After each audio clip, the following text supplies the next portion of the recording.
Hi everyone, welcome back to our channel. In today's tutorial, I'm going to show you how to create a Phison server and set it up on the HTTP Custom app for a fast and secure web connection. If you're new to our channel, don't forget to like, subscribe, and share this video. Now let's dive right in. To begin, open any web browser on your device. In the search bar, type UDP and slow DNS files and press enter.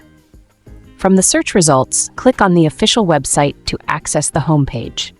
Once on the website's homepage, look for the hamburger icon at the top left corner of the screen. Click on it to expand the menu options. From the list, select Phison server. This will redirect you to the location page.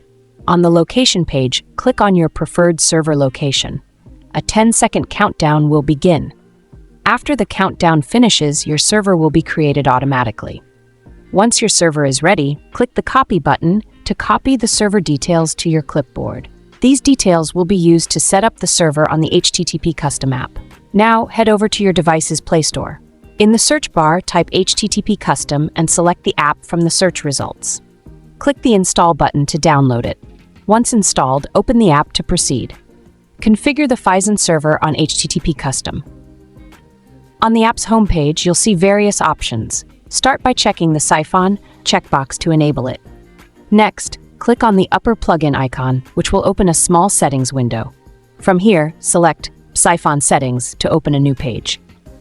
In the Target Server entry field, paste the Phison server details that you copied earlier. Add your desired protocol in the protocol list, or leave it as all to use default settings.